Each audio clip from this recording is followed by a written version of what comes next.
Pendant que le gardien me mettait tout, à l'intérieur d'une grange, j'ai entendu un bruit venant de la porte. Elle s'est lentement ouverte et la situation a pris une tournure inattendue. Cette histoire, racontée par moi, Kivia, cache des secrets qui ressemblent à une énigme.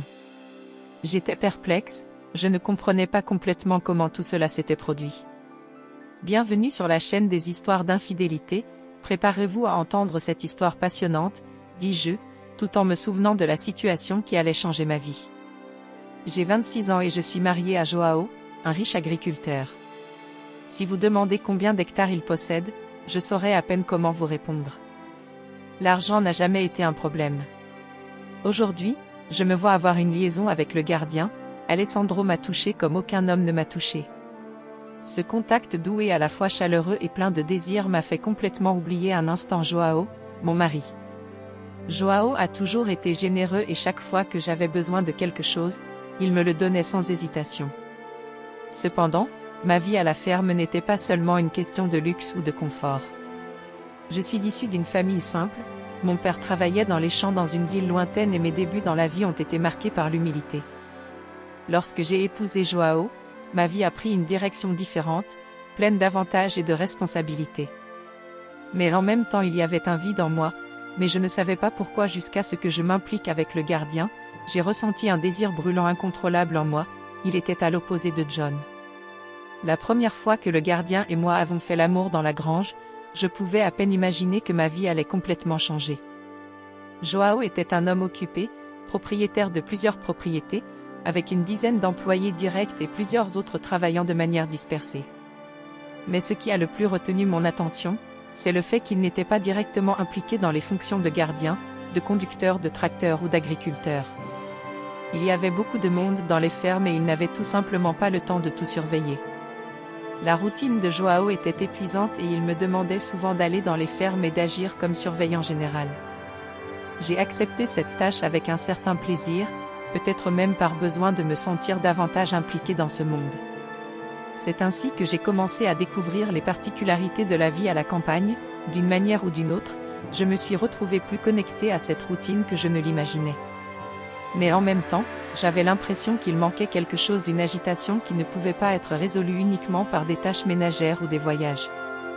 Ce sentiment, qui devenait peu à peu plus fort, était sur le point de m'entraîner sur un chemin que je n'aurais jamais pu prédire. L'une des choses qui m'a le plus intrigué était le roulement constant des gardiens dans cette ferme spécifique. Il était situé sur le terrain le plus précieux de Joao, où l'investissement était considérable, principalement en raison du grand nombre de chevaux nécessitant des soins constants. Et, dans un endroit où la terre était fertile et où les opportunités de croissance étaient grandes, pourquoi y a-t-il eu autant de rotation du personnel? La question restait dans ma tête alors que je regardais de loin, incapable de comprendre pleinement la raison de ces sorties rapides. J'ai remarqué que les gardiens, même s'ils recevaient des salaires raisonnables et avaient de bonnes conditions de travail, finissaient par partir brusquement. C'était comme si quelque chose ne rentrait pas dans cette routine. Dans cette ferme en particulier, la situation semblait plus grave. Le travail était dur, certes, mais c'était aussi un endroit où les affaires étaient en plein essor. Joao a toujours parlé de l'importance de cette propriété dans ses conversations avec les investisseurs et les partenaires, soulignant le potentiel qu'elle avait pour générer d'importants profits. Cependant, comme pour toute grande entreprise, le succès de la ferme était également soumis à des défis. Les gens, et notamment les gardiens, ont été une part essentielle de cette réussite. Cependant, il y avait un manque de stabilité qui m'a amené à me demander ce qui se passait réellement là-bas. C'est à ce moment-là que mon mari m'a suggéré d'aller dans cette ferme et d'y prêter une attention particulière, en surveillant la situation de plus près. Il savait que j'aimais prêter attention aux détails, alors il m'a chargé de superviser cet endroit pendant quelques jours. J'ai accepté cette tâche, non seulement parce que c'était quelque chose qu'il me demandait, mais aussi parce que je sentais qu'en m'impliquant plus directement, je pouvais mieux comprendre ce qui se passait dans cet environnement. J'ai passé 2 jours à la ferme, aidant le gardien et observant ses activités. L'homme, qui semblait avoir environ 56 ans, était responsable des soins aux chevaux et de l'entretien général de la propriété. Il avait l'air fatigué, le regard lointain, et il y avait toujours quelque chose de mélancolique dans sa posture. Le 2e jour, Il s'est approché de moi avec une expression sérieuse et c'est à ce moment-là qu'il m'a fait une demande inattendue, il voulait être renvoyé. J'ai été surpris. Je ne m'attendais pas à ce que quelqu'un avec autant de temps là-bas, même bref, prenne une décision aussi radicale.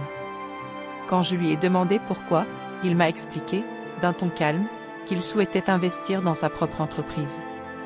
Il a dit qu'il n'était pas satisfait de sa vie de casanier et qu'il voulait chercher quelque chose de différent. À ce moment-là, j'ai ressenti un mélange d'inconfort et de respect. Cet homme semblait avoir un désir inébranlable de suivre son propre chemin, et je l'ai compris d'une manière qui m'a fait réfléchir sur les choix de vie. Mon mari, toujours pragmatique, m'a suggéré de lui proposer une augmentation de salaire pour qu'il puisse rester. C'était une solution pratique, une tentative de le garder plus longtemps, compte tenu de ses bonnes performances et du fait qu'il était l'un des rares à faire le gros du travail. Cependant, le gardien, malgré l'offre, n'a pas changé d'avis. Il avait décidé, il était temps de partir. Malgré tout, j'ai accepté sa décision et je l'ai remercié pour le temps qu'il a consacré à la ferme. J'avais le sentiment qu'il fermait un cycle de sa vie, peut-être à la recherche de quelque chose qui correspondait davantage à ses rêves et à ses désirs. Cet épisode m'a fait réfléchir aux relations que nous construisons dans la vie. Bien que le gardien ait une bonne position dans la ferme et un salaire raisonnable, il ressent le besoin de changer, de franchir une nouvelle étape. Quelque chose en lui réclamait la liberté. D'une manière ou d'une autre, cela a touché une corde sensible en moi. Combien de fois recherchons-nous, au fond, quelque chose de plus, quelque chose qui comblerait une partie de nous que nous ne pouvons pas identifier? Peut-être que cet homme cherchait ça. Je ne savais pas ce qu'il ferait, mais son geste de départ m'a fait réfléchir sur ma propre place là-bas. Après la démission du gardien, la tâche de trouver un nouvel ouvrier pour cette ferme est devenue urgente. Le roulement du personnel était un problème auquel nous devions remédier, et je savais que cela signifiait plus que simplement pourvoir un poste vacant. Il fallait que ce soit quelqu'un qui s'adapte au rythme de vie de cette ferme, en même temps, qui soit capable d'assumer la grande responsabilité que cela implique. Il fallait que j'agisse vite, mais en même temps, le cas du gardien m'a fait réfléchir sur ce que je voulais vraiment. Moi qui aimais la campagne, qui adorais vivre ce genre d'expérience, je me suis retrouvée dans une situation où la recherche de quelque chose de plus semblait inévitable. Je suis partie à la recherche d'un remplaçant et la région où se trouvait la ferme, loin des grandes villes, me semblait être un endroit idéal pour trouver quelqu'un qui avait la même passion pour la campagne que moi. Mais cette recherche, qui semblait simple à première vue, était en réalité le début de quelque chose de bien plus grand. Je ne le savais pas, mais j'étais sur le point de rencontrer quelqu'un qui allait changer ma vie d'une manière inattendue. J'ai été surpris. Je ne m'attendais pas à ce que quelqu'un avec autant de temps là-bas, même bref, prenne une décision aussi radicale. Quand je lui ai demandé pourquoi, il m'a expliqué, d'un ton calme, qu'il souhaitait investir dans sa propre entreprise. Il a dit qu'il n'était pas satisfait de sa vie de casanier et qu'il voulait chercher quelque chose de différent. À ce moment-là, j'ai ressenti un mélange d'inconfort et de respect. Cet homme semblait avoir un désir inébranlable de suivre son propre chemin, et je l'ai compris d'une manière qui m'a fait réfléchir sur les choix de vie. Mon mari, toujours pragmatique, m'a suggéré de lui proposer une augmentation de salaire pour qu'il puisse rester.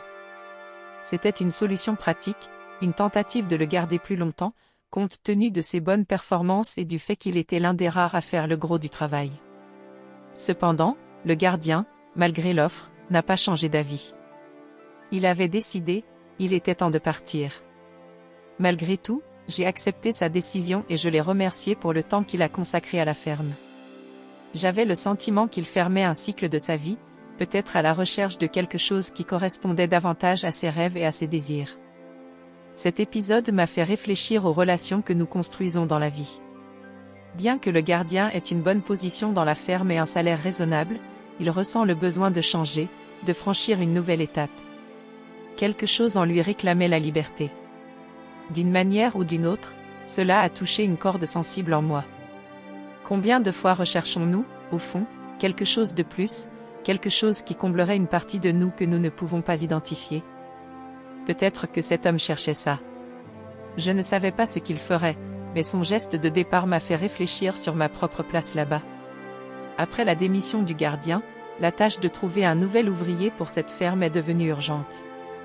Le roulement du personnel était un problème auquel nous devions remédier, et je savais que cela signifiait plus que simplement pourvoir un poste vacant. Il fallait que ce soit quelqu'un qui s'adapte au rythme de vie de cette ferme, en même temps, qui soit capable d'assumer la grande responsabilité que cela implique. Il fallait que j'agisse vite, mais en même temps, le cas du gardien m'a fait réfléchir sur ce que je voulais vraiment. Moi qui aimais la campagne, qui adorais vivre ce genre d'expérience, je me suis retrouvée dans une situation où la recherche de quelque chose de plus semblait inévitable. Je suis partie à la recherche d'un remplaçant et la région où se trouvait la ferme, loin des grandes villes, me semblait être un endroit idéal pour trouver quelqu'un qui avait la même passion pour la campagne que moi. Mais cette recherche, qui semblait simple à première vue, était en réalité le début de quelque chose de bien plus grand. Je ne le savais pas, mais j'étais sur le point de rencontrer quelqu'un qui allait changer ma vie d'une manière inattendue. Après tant de recherches et déjà fatigué, j'ai trouvé dans la région un homme à cheval qui s'appelait Alessandro. Je lui ai demandé ceci: excusez-moi, tout d'abord, passez un bon après-midi. J'aimerais savoir si vous connaissez quelqu'un qui serait intéressé à travailler comme femme de ménage. À l'époque, Alessandro m'a dit qu'il ne connaissait personne, mais il s'est montré intéressé par cette opportunité. Même s'il n'a aucune connaissance, il adorerait apprendre à travailler comme femme de ménage. Il m'a dit, le sourire aux lèvres, que son rêve était de quitter son travail en ville et de travailler à la campagne. Que, s'il y avait un salaire compatible, il accepterait de travailler comme femme de ménage. J'ai obtenu ses coordonnées et j'ai programmé un entretien à notre bureau le lendemain afin de mieux le connaître. Alessandro est arrivé bien habillé, le sourire aux lèvres et m'a accueilli avec beaucoup de respect. J'ai posé cette question courante pour comprendre qui était Alessandro. C'était un gars très transparent et communicatif, qui travaillait comme mécanicien depuis 10 ans dans une industrie de la ville.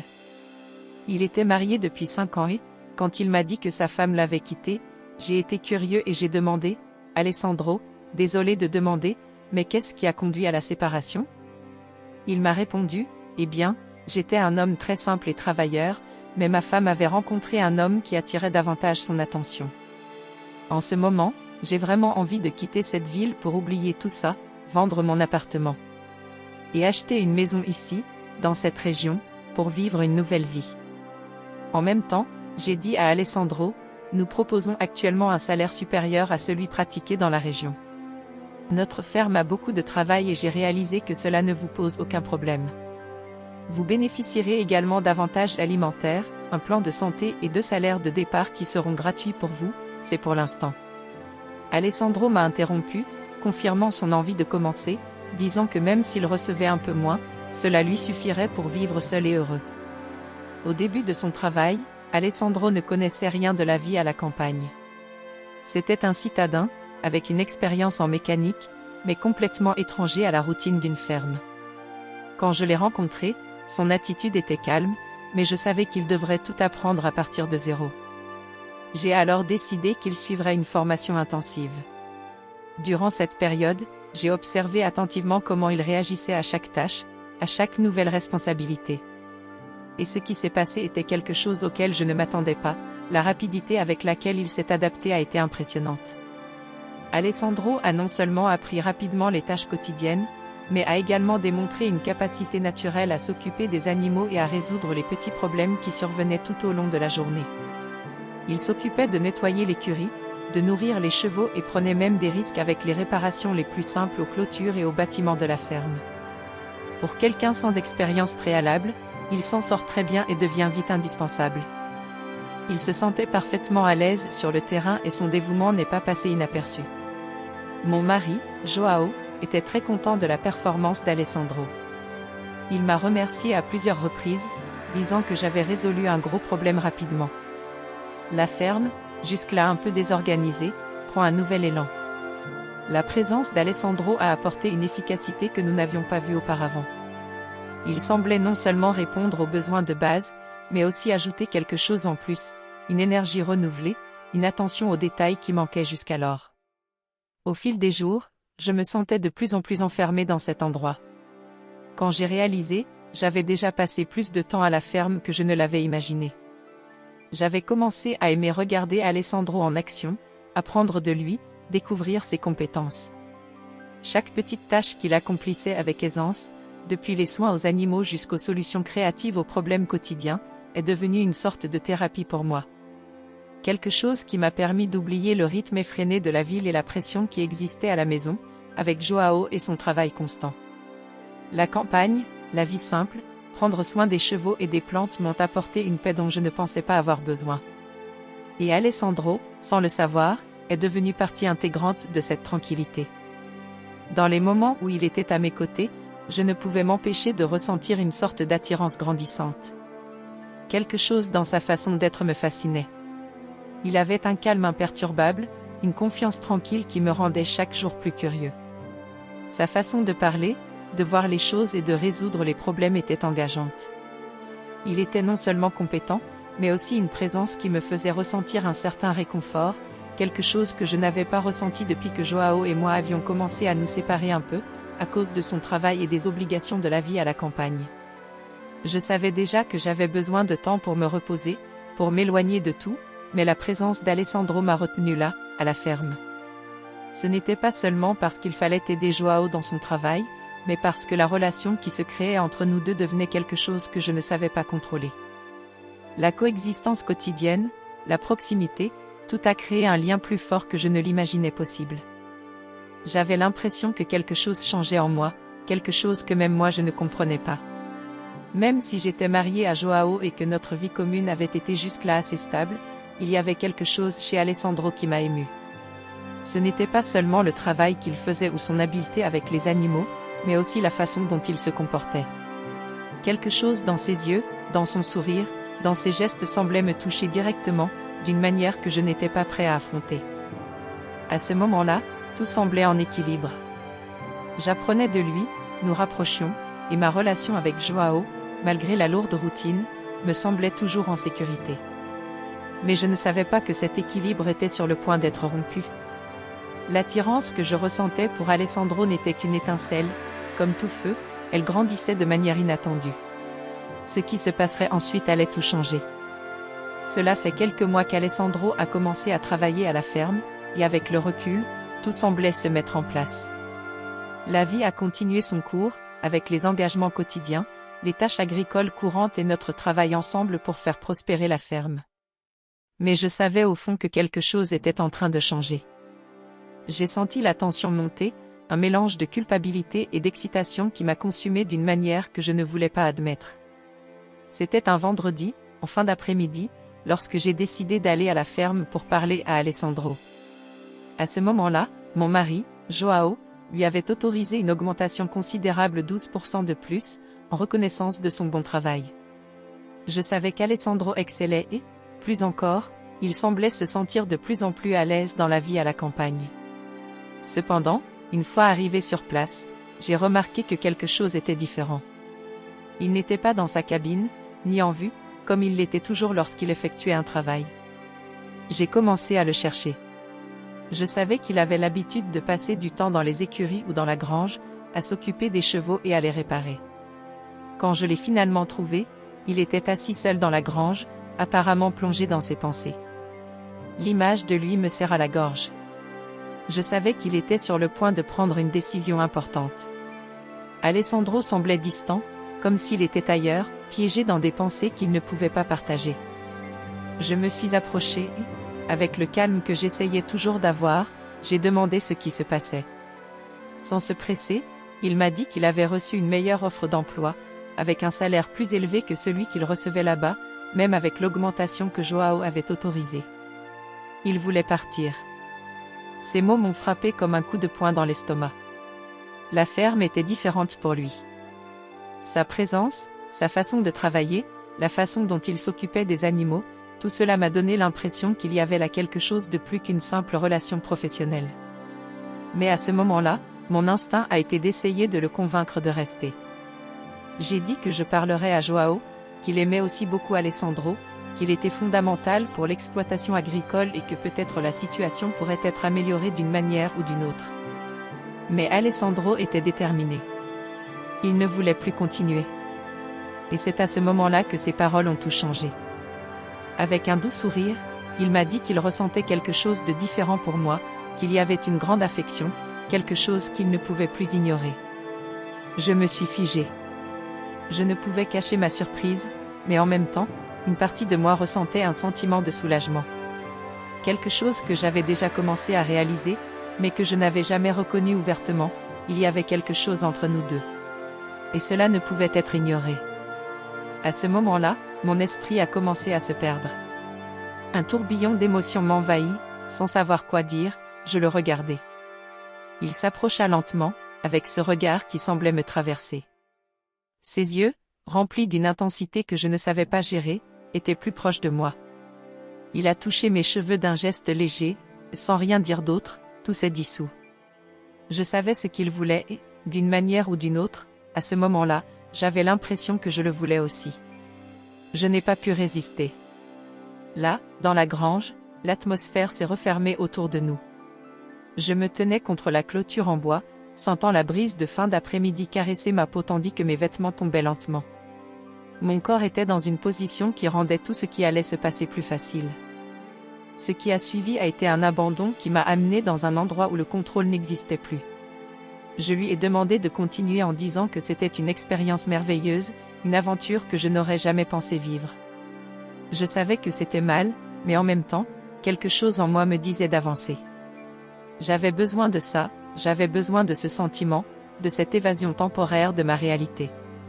Ce furent des minutes qui semblaient éternelles, 20 minutes de pure intensité et un plaisir qui, encore maintenant, me donne la chair de poule quand j'y pense. La résistance d'Alessandro, sa capacité à me faire ressentir des choses qui dormaient depuis longtemps en moi, était tout ce dont j'avais besoin pour perdre le contrôle. Au fond, je savais que ce n'était pas qu'une aventure.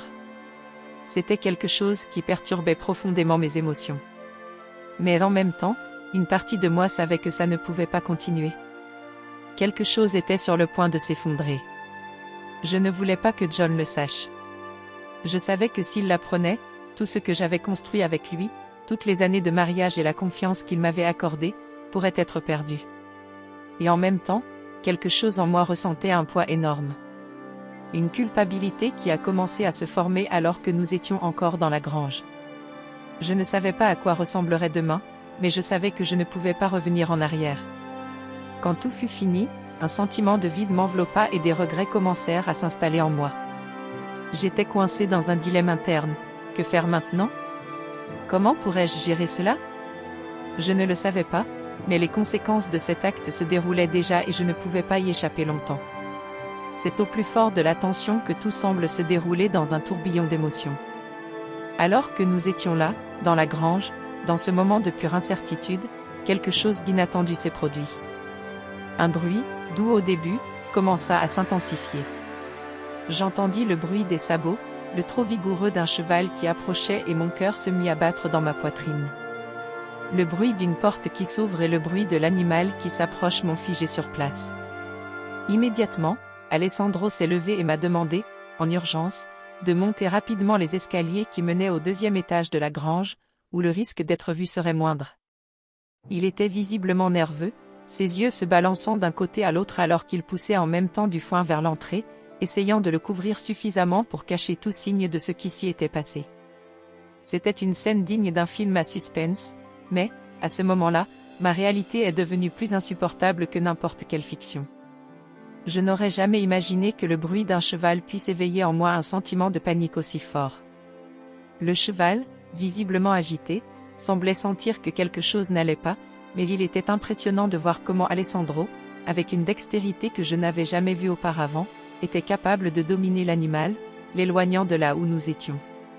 C'était comme s'il avait un contrôle surnaturel sur ce qui se passait, et moi, dans mon angoisse, je ne comprenais pas ce que ce cheval ressentait pour être venu à nous, de manière si inattendue. Après quelques minutes qui semblaient interminables, Alessandro est retourné à l'écurie, maintenant avec le cheval sous contrôle, et j'ai enfin pu descendre des escaliers et me ressaisir. La tension dans l'air était toujours palpable, mais ce qui m'inquiétait était plus profond que le simple risque de me faire prendre. J'avais besoin de savoir ce qui se passait en moi, j'avais besoin de comprendre ce que signifiait cette expérience, surtout, ce qu'elle impliquait pour mon mariage avec Joao. C'est alors que, de manière surprenante, Alessandro m'a regardé avec ce sourire que je connaissais déjà bien jusque-là. Il semblait calme, presque détendu, comme si cet événement n'avait pas ébranlé la dynamique entre nous deux. À ce moment-là, il a déclaré que, malgré une proposition alléchante, il se sentait toujours lié à quelque chose là-bas, à la ferme. Mais il y avait une condition, il ne resterait que s'il pouvait continuer à vivre encore des moments comme celui-là. Des moments de pure intensité, comme ceux que nous avons partagés dans la grange. Pendant un instant, j'ai ressenti une vague de malaise, un mélange d'excitation et de regret. Ces paroles ressemblaient à une demande que je ne savais pas si je devais ou non accepter. Moi qui avais toujours aimé les aventures, me lancer dans des expériences qui remettaient en question mes limites, je me retrouvais maintenant face à une décision qui pourrait changer ma vie pour toujours. J'ai répondu, sans trop réfléchir, oui. Peut-être par désir de maintenir la stabilité financière de la ferme, peut-être par un attrait que je ne pouvais contrôler, ou peut-être parce que l'aventure me dévorait tellement que je n'arrivais plus à distinguer ce qui était bien de ce qui ne l'était pas. Je lui ai dit de continuer le travail, de poursuivre l'investissement de Joao, qui commençait enfin à porter ses fruits. Mais au fond, je savais que quelque chose n'allait pas, et l'incertitude quant à ce qui allait se passer ensuite me donnait un sentiment d'angoisse croissante. Ce que je ne voulais pas admettre, et ce que je n'ai réalisé que plus tard, c'est à quel point la peur commençait à s'installer en moi. Peur que Joao découvre ce qui s'est passé, peur de perdre tout ce que nous avions construit ensemble. Peur que cette vie de mensonges et de secrets ne s'effondre sous mes yeux. La peur que mon mari arrive à tout moment et attrape le cheval dont, d'une certaine manière, je craignais qu'il soit lui Joao, en s'approchant de la scène où je me trouvais. La peur d'être découvert me rongeait de l'intérieur. Cette nuit-là, je n'ai pas pu dormir. L'esprit tournait en rond, revivant les moments de plaisir, mais faisant aussi remonter à la surface le poids de la culpabilité qui commençait à s'accumuler. Je savais que j'avais franchi une ligne invisible qui ne pouvait pas être reculée. J'étais à un point de non-retour. À chaque nouvelle pensée, le regret s'approfondissait. J'avais perdu le contrôle de la situation et je ne savais pas comment retrouver ma tranquillité d'esprit. Ce qui se passait entre Alessandro et moi était plus complexe que je ne pouvais le comprendre. Surtout, ce qui était en jeu était ce que j'aimais le plus, mon mariage, ma stabilité émotionnelle et la vie que j'avais construite avec Joao. Je savais qu'à un moment donné, la vérité éclaterait. Et quand cela arriverait, ma vie ne serait plus jamais la même. La vie suivait son cours et le sentiment d'être toujours au bord du gouffre, de vivre sur la fine ligne entre la tentation et la raison, commençait à me consumer. Ce moment d'euphorie que je vivais dans les fermes, avec les aventures clandestines et les rencontres secrètes, me semblait maintenant comme un fardeau, un poids sur mon cœur que je ne savais pas comment porter. Je savais que je devais y mettre un terme, que je devais sortir de cette spirale de tromperie et vivre plus honnêtement, tant avec moi-même qu'avec mon mari. Je ne pouvais plus regarder Joao dans les yeux sans sentir que quelque chose m'étouffait intérieurement. Lorsque j'ai décidé qu'il était temps de chercher un nouveau gardien, mon intention n'était pas seulement de résoudre le problème du travail à la ferme, mais aussi de mettre fin à un cycle qui semblait sans fin. Je ne voulais plus être là, avec Alessandro, avec ses paroles pleines de désirs et de promesses dont, au fond, je savais qu'elles ne pourraient pas se réaliser.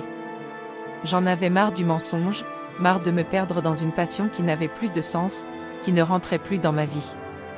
Je suis partie à la recherche d'un autre employé, un homme plus âgé, avec plus d'expérience dans le domaine. Lorsque je l'ai rencontré et que le contrat a été signé, j'ai su que j'avais fait le bon choix. À ce moment-là, j'avais besoin de parler à Alessandro, de lui faire part du changement. Lui, avec cette expression que je connaissais déjà bien, a répondu avec un sourire mélancolique, comme s'il savait déjà que ce moment viendrait tôt ou tard. J'imaginais déjà que cela pourrait finir par se terminer, mais pas comme ça, a-t-il déclaré sur un ton résigné. Quoi qu'il en soit, je pense que je peux trouver un nouvel emploi à proximité. Ce fut un adieu difficile, même s'il n'y avait plus de place au doute ni au regret. Je ne savais pas exactement ce qu'il entendait par « pas comme ça », mais en l'écoutant, j'ai réalisé que ce qui était en jeu n'était pas seulement le travail à la ferme, mais quelque chose de bien plus profond, quelque chose dont je ne voulais plus porter dans mon âme. Je savais qu'il avait toujours des sentiments pour moi, mais je savais aussi que ces sentiments ne devraient pas interférer avec mes choix. Avant de partir, je lui ai donné un dernier avertissement. « Ne t'inquiète pas, lui dis-je. En plus de régler vos comptes, vous pouvez prendre ce cheval que vous aimiez tant. Il apporte avec lui une histoire que je préfère effacer de ma mémoire. » Il m'a regardé, comme s'il comprenait plus que ce que les mots pouvaient exprimer, et n'a rien dit. Ce n'était pas nécessaire. Je savais qu'il prendrait plus que le cheval. Il prendrait aussi un morceau de moi, un morceau de ma fragilité et de mon manque de jugement, un morceau d'histoire qui ne pourrait plus jamais être réécrit. En partant, il ressentit un mélange de soulagement et de regret. Soulagement d'avoir enfin pris une décision, d'avoir fini ce qui n'était plus bon pour moi. Mais aussi du regret, sachant que je m'étais perdu dans quelque chose qui n'aurait pas dû arriver. Alessandro a emmené plus qu'un cheval avec lui. Cela m'a enlevé la partie de moi qui croyait encore que je pouvais vivre des aventures sans conséquences, que je pouvais poursuivre le plaisir sans considérer ce que cela signifiait pour les autres autour de moi. Maintenant, cette partie était perdue et il n'y avait plus aucun retour en arrière. Au fil du temps, j'ai compris que le plus grand apprentissage concernait la vérité, l'honnêteté avec ceux qu'on aime, surtout, la valeur de la fidélité. Il ne s'agit pas seulement d'éviter la trahison, mais d'être fidèle à ce que vous promettez, fidèle aux engagements que vous choisissez et fidèle à vous-même. La leçon que j'ai apprise ne concernait pas seulement ce que j'avais fait, mais aussi ce que je n'avais pas fait, ce que j'aurais pu faire différemment si j'avais réfléchi clairement et courageusement avant de céder à la tentation. Aujourd'hui, en regardant en arrière, je constate que cette phase de ma vie a été une épreuve qui m'a obligé à grandir et à mûrir. Il ne s'agissait pas seulement de ce qui s'était passé entre moi et Alessandro, mais de ce que j'étais moi-même capable de faire avec mes choix. Et même si les regrets m'accompagnaient, le sentiment d'avoir appris de mes erreurs m'a donné la force d'avancer. Enfin, l'histoire de Kivia ne concerne pas seulement l'infidélité. Il s'agit de la recherche de la rédemption et du courage de se regarder soi-même et d'accepter ses échecs, afin de pouvoir recommencer et devenir une meilleure personne. Après tout ce que j'ai vécu, j'ai appris de manière difficile mais essentielle que le mariage exige bien plus que le simple amour. L'amour est certes fondamental, mais il ne suffit pas. Ce qui soutient réellement une relation dans le temps, c'est le respect, la confiance et surtout la loyauté. Ce que j'ai vécu m'a fait réaliser que si je ne m'étais pas laissé emporter par ce moment de faiblesse, peut-être que les choses auraient été différentes. Peut-être que mon mariage ne se serait pas détérioré comme il l'a fait. Au fond, l'erreur que j'ai commise n'était pas seulement une trahison physique, mais la rupture de quelque chose d'encore plus profond, la confiance que moi, en tant qu'épouse, devrais avoir envers mon mari. Lorsque nous nous sommes mariés, nous avons fait la promesse non seulement d'amour, mais aussi de loyauté et de marcher ensemble, côte à côte, à travers les difficultés et les joies de la vie. Et moi, avec mes choix, je mets tout cela en danger, pour un moment de plaisir égoïste et irréfléchi. Lorsque la confiance est rompue, ce n'est pas seulement la relation qui est compromise, mais l'essence même de tout ce que nous avons construit ensemble. Durant cette période de réflexion, j'ai compris que le secret d'une relation durable ne réside pas dans le fait d'éviter les erreurs, mais dans la manière dont on les gère lorsqu'elles surviennent. La façon dont nous surmontons les obstacles, les moments de douleur et de regret définit la véritable force d'une relation. Et aussi douloureuse soit-elle, cette erreur est devenue un tournant pour moi. C'est en lui que j'ai trouvé l'opportunité de réévaluer ce qui compte vraiment. La fidélité, plus qu'un pacte de non-trahison, est la base de tout. Cela va au-delà de la fidélité physique, cela s'étend à la fidélité émotionnelle, à la loyauté en temps de crise et au dévouement à la construction d'un avenir commun. Au moment où j'ai décidé de renouer avec mon mariage et de me réengager envers Joao, j'ai réalisé que je faisais bien plus que regagner sa confiance. Je me retrouvais, ma propre intégrité. Maintenant, avec le recul, je sais que la fidélité n'est pas seulement un choix, mais une pratique constante, quelque chose qui doit être cultivé chaque jour. La confiance n'est pas facile à regagner, mais avec du temps, de la patience et beaucoup d'efforts, elle peut être rétablie. L'erreur que j'ai commise, bien qu'irréversible, m'a appris qu'en matière de mariage, le plus grand trésor que nous puissions préserver est le respect mutuel et l'engagement les uns envers les autres. L'amour, bien sûr, est la flamme qui maintient tout vivant, mais la fidélité est ce qui garantit que cette flamme ne s'éteigne pas. Aujourd'hui, je peux regarder mon mari avec un regard plus attentif, plus engagé, car je sais que plus que jamais, je dois valoriser ce qui compte vraiment. Le mariage ne consiste pas seulement à passer de bons moments, mais à être présent, vraiment présent, dans les moments difficiles.